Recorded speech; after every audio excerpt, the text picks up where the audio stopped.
Hi everyone, welcome to our first episode of Toyota Talk. I'm Jeff Teague, I'm with Fred Anderson Toyota in Raleigh, North Carolina, and we take a lot of pride in bringing you the latest information, news that's important to you, service tips, repair ideas and tips. We've got how-tos, comparisons, what does that button do, and we're gonna give you some buying advice. So stay tuned, you're gonna like this.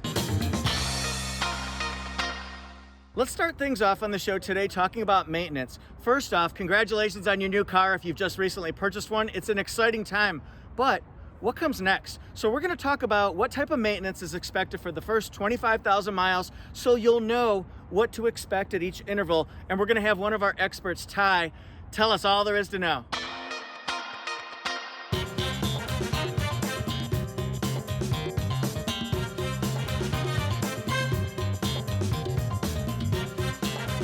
So Ty, welcome to the show, Toyota Talk. I'm glad you're here on our very first episode. Jeff, I appreciate you having me, sir. Yeah, no problem at all. So what do you do at the dealership? My name is Todd Daly, obviously. I'm one of the service advisors here at Toyota. Started with the company almost 3 years ago.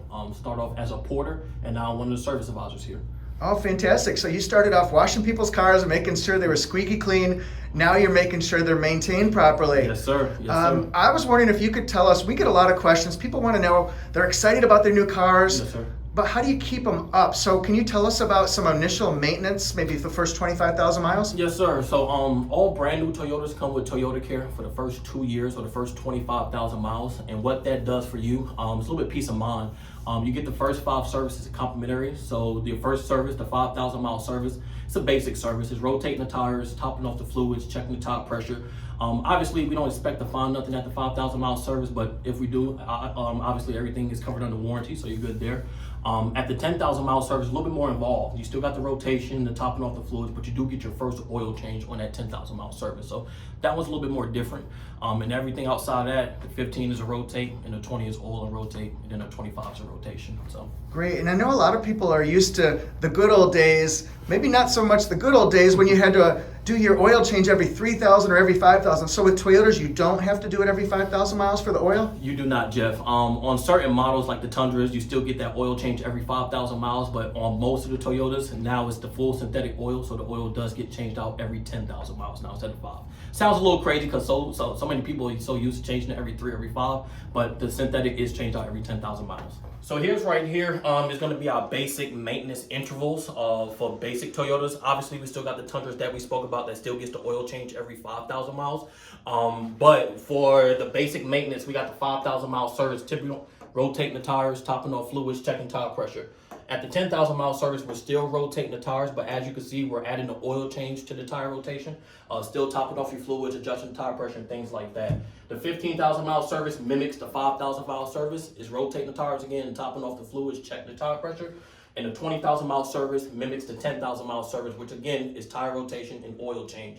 The last 25,000 mile Toyota Care service is rotating the tires, topping off fluids, and checking the tire pressure as well. For all my Tundra customers out there who obviously love football, obviously we know who the all-star wide receiver Terrell Owens is. If you think about your maintenance intervals, I think about TO, kind of like tire rotation, oil change. Those are going to be for all of our Tundra customers that's getting those oil changes every 5,000 miles. All the other vehicles still gets the oil change every 10,000, but for my Tundra customers, it's every 5,000 miles. All right, thanks again, guys, for watching our first episode with Jeff here. My name is Todd Daly again. Those are our most basic and most common questions, but if you guys have any additional service questions, feel free to leave a comment, and we'll get back with you shortly, okay? You guys have a good rest of the week. One of the most popular models that Toyota sells right now, Toyota RAV4, and a lot of that has to do with RAV4 Hybrid. Christina's going to tell us about a brand new trim level that you just may want. Hello everybody, Christina here, and I am with the Business Development Center at our dealership. And today I am wanting to show off the brand new RAV4 Hybrid trim level. Now this is all brand new. Even though it doesn't say XLE Premium, this is an XLE Premium model, and it is brand new for 2021 models. So the reason I am showing off this one in particular today is because the RAV4 is actually the #1 selling SUV across the whole nation. And a lot of those sales actually come from the hybrid models, which is why this model is actually so important, because the XLE Premium comes with so many more options made just for you. So the regular XLE Hybrid comes with cloth seats. The XLE Premium Hybrid comes with the Softex seats, which stays cool, it's eco-friendly, and it's easy to clean. And another feature that is standard on this vehicle is the power moonroof. Power liftgate is standard on this vehicle. And the nice thing about it is it actually opens and closes two different ways. You can either press here right under the Toyota symbol, or you can do it from the key fob. And the great thing about power liftgate is if your hands are full with baby gear, groceries, luggage, whatever the case may be, it's easily accessible. And remember, on all RAV4 hybrids, it gets 40 miles to the gallon and also has 219 horsepower. Feel free to leave us a comment in the comment section on what you liked about this vehicle, and also let us know what you would like to see next from us. See you soon. Speaking of hybrids, we get these kind of questions a lot. Are they dependable? Is there more maintenance due because it's a hybrid? Or is the battery expensive to replace? We're gonna ask one of our master diagnostic technicians with years and years and decades of service to Toyota, so he knows. Ali knows all. If there's a problem, he'll solve it. Check out the hook while my Ali revolves it. First of all, welcome to the show. I'm so happy that you're here. Maybe you can tell people who you are, Ali, and what your experience is with Fred Anderson and with Toyota. Yeah, my name is Ali. I've been with Fred Anderson for 25 years. Wow. I've been with Toyota for 35 years. I've been specializing on hybrids since year 2000, when we came up with the 2001 Prius. So what would you tell people, what exactly is a hybrid? How is that different from a gasoline engine that they probably used to driving their whole lives? Okay, what is a hybrid, and should you own one? Hybrid means it has more than one way to propel their wheels. In our case, it's a battery and electric, and it's a gasoline engine. On Toyota engines, we have something called Toyota Synergy Drive. It's a parallel system. What that means is when you come to a stop, the engine is not running, everything in the car is shut except the radio and the things you normally use, but the gasoline engine does not run. When you start up to speed of 15 miles per hour, only the electric engine propels the car. Okay. And then as you accelerate and you go faster, the gasoline engine will join. So you have three ways to propel the engine: is electric, is gas, and both in combination. Because the gasoline engine doesn't run all the time, this engine does not age as fast as compatible non-hybrid vehicles. Interesting. Also, because the transmission, which is the electric motor that drives the car, also works as a starter, it also helps braking. When you stop, the electric motor is on standby. The electric motor works as a starter to start the engine. As the normal conventional stop-start technology, the starters have a counter, which requires you to replace them. And they are fairly pricey. On the hybrid engine, since the transmission does that, you never have to replace a starter. That's one component that never needs maintenance. Also, because you run it on electric and gasoline, you have extended mileage. You do not have any range anxiety with the hybrid as you would with the electric only. Yeah, because you won't have to worry about running out of fuel. Because the gasoline engine will charge the battery as it needs. Also, when you decelerate, all the momentum of the vehicle is turned into electricity, stored into the battery.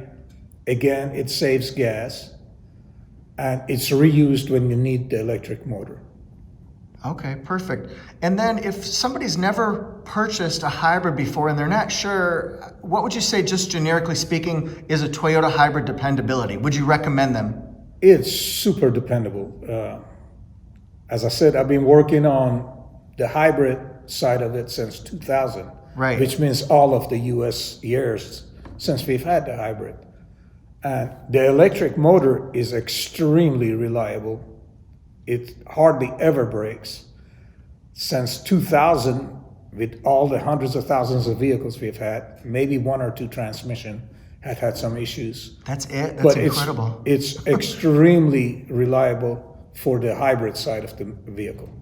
That's fantastic. Well, it's good to have that peace of mind. I think a lot of people, they want to do it, but they're a little bit hesitant. So I think that really helps. And for future episodes, if somebody has a question about mechanics or vehicle repair, would you recommend, would you be up for answering a couple of their questions? Because a lot of people have repair questions. Sure. Send them to Jeff, and I'll look at them, and we'll decide if we're going to answer. Okay, that sounds great. Thanks for being on the show, Ali. You're welcome. Hey, how about those Tacomas and 4Runners in the background? There's no way I could do an episode without at least giving them a cameo. What about leasing? Maybe you've done it in the past, maybe a family member's tried it or a friend. Maybe you have no experience with it, but people have lots of questions. Shelby in our finance department is going to give you some tips about leasing and show you some situations where you might want to consider leasing a new vehicle. All right, Shelby, welcome to the show. Hey Jeff, good to be here. Today I'm going to be talking a little bit about, myself. I'm Shelby. I've been here for about close to 2 years now. I work here in the business department. And some of the things I always have customers ask me is, who is leasing good for? Is it good for me? I've never experienced it. I may not be into it. But what I'm going to do is make sure that I go over some options with you, because I really think it may work best for just about anyone out there. Guys, first I'm going to start out kind of going over who leasing is good for. I truly think that leasing is a great thing. I've leased my past 4 vehicles. I love it. So I'm going to kind of start with just a brief kind of overview of some of the customers that I've run into that kind of feel the same way. If you're someone who kind of likes to drive 12 to 18,000 miles a year, leasing is going to be great for you. Second thing, I love getting a new car every couple of years. I love getting the new technology, everything like that, all the new electronics that come out. So if you are someone who likes to get a new car every few years, awesome for you. Who doesn't want a lower monthly payment? Come on, guys. What all you have to do, $200, $300, maybe $400 a month, get you a brand new vehicle. And lastly, something that we all need, warranty, maintenance. It's gonna be fully covered, guys. Shelby, so let's say a customer has decided to lease and then they're getting close to that end of the lease term. What options do they have and what do you advise at that point? Great question, Jeff. So I would say there's going to be 2 different options that you can have. If you know that you love that vehicle, oh man, I really fell in love with that RAV4. I think I want to keep it for a few more years. We can go ahead and look at it, purchasing it, meaning you'd come in, we do purchase paperwork, and you take that vehicle home and now it's no longer a lease. Now it turns into a purchase. Second option we're going to have is trade it in. So maybe you had that RAV4, kind of looking maybe for a Highlander, maybe a 4Runner. We could actually appraise the vehicle, look at it, and you can trade it in for something else. Maybe try something else out, see if you like that a little bit better. All right, guys, and lastly, we have the turn-in option. Now, this is probably our least likely option that customers go for, but what that does is, let's say a customer is moving out of the country. You don't need that vehicle anymore. You come to a Toyota dealership, you bring that vehicle, sign a few documents, that vehicle is cleared out of your name. You can walk away kind of scotch-free. Our 2 options that are most likely to happen are a trade-in and a purchase. And with that being said, let's say you did a 12,000 mile a year lease and you are way over your miles. Good news is you don't have to worry about that. You can actually trade it in, not be penalized. That's a great thing about Toyota. Same thing with a purchase. They're not going to penalize you for being over those miles. Thanks everyone for watching. It's been great kind of hanging out with you and Jeff today. If you guys have any questions, go ahead and put some comments in. If you have any finance questions, give me a call, reach out to me. Hope you guys have a great day. Wow, there we go. Episode 1 in the books and cut. So, hope you enjoyed it. Hope you learned a little bit. Please leave us a comment or suggestion with future ideas. What do you want to know about the car you currently own? Do you have any questions about what does this button do? Or what type of repairs can I expect coming up? You can give us a specific vehicle that you might have questions about. Or maybe you want to know about a vehicle that you're getting ready to purchase. Maybe you have questions about the buying process. I think we can help you. I'm excited for next week's episode already. So please hit subscribe and like and the notification bell. That way you'll know when we come out with the next video each and every week. Woo, this is exciting. If you have any more questions in the meantime, you can submit them on our social media, Instagram at Fred Anderson Toyota, Facebook, Fred Anderson Toyota, and of course, you can email us, contact at fredandersontoyota.com, and then check our inventory. We have hundreds of cars, trucks, and SUVs at fredandersontoyota.com. This has been Toyota Talk. See you next time. Woo!